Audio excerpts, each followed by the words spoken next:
Случаите с отвличането от извънземни е много спорна тема, обсъждана от повече от 60 години. Преобладаваща част от учените, макар и колебливо, отхвърлят тази теза, но признават, че много очевидно стабилни лица, съобщили за тяхното похищение, вярват в случилото им се. Те са подлагани и на тестове с детектор на лъжата и са ги преминали успешно. Тези хора или наистина са преживяли подобно нещо, или приемат фантазиите си за реалност. В повечето случаи отвлечените хора твърдят, че са били подложени на медицински изследвания и експерименти. Усещанията за страх и болка са преобладаващи, но има и случаи на положителни емоции. На някои от отвлечените са им били предавани послания, свързани с бъдещето на планетата. Общуването при всички случаи е било телепатично, т.е. те не са провеждали стандартни разговори с извънземните, а диалога е осъществяван с мисловни послания. Факт е, че някои хора наистина се водели за изчезнали по времето, в което твърдят, че са били отвлечени от извънземни. За някой от тях е бил подаван сигнал в полицията, че са изчезнали. При част от отвлечените след медицински преглед били откривани малки физически белези.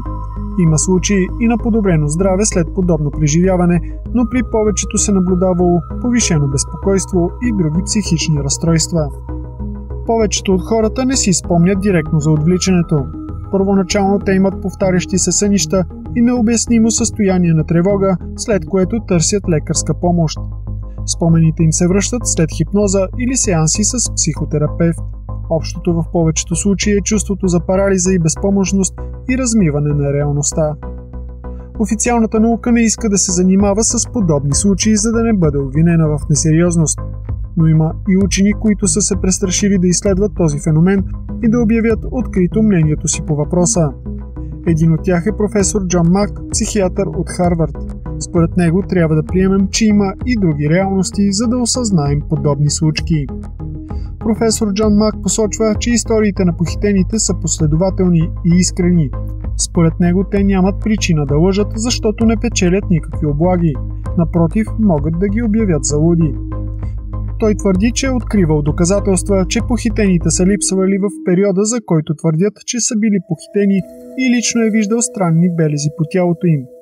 Професор Мак потвърждава и за съществуването на автентични снимки и видеоматериали на НЛО, които не са монтаж и са заснети точно по времето, когато похитените визират своето отвличане и в същият район, където това им се е случило. Професорът обяснява, че много от хората, които са преживяли подобно отвличане, не помнят нищо за случката, но психиката им се променя. Започват да сънуват повтарящи се сънища, ходят на сън, чуват странни звуци, плашат се от силна светлина и други подобни. След посещение при психотерапевт и подлагане на дълбока хипноза, част от тези хора си спомнят за преживяното. Интересно е, че тези случаи не са обвързани само с последните няколко десетилетия. Подобни случаи са описани и в старинни ръкописи от различни краища по света. При тях, разбира се, не се говори за НЛО и извънземни в сегашният смисъл на тези понятия, а за божествени светлини и пратеници от небесата. Любопитното е, че и при тези случки от миналото, хората, които били отвлечени и после върнати на Земята, имали подобни странни белези по тялото. Според изследователите има няколко възможни причини за отвличанията. Да се изследва човешката раса, да се подобри или измени човешкият ген, да се изследва възможността на хората да пътуват в космоса или в други измерения.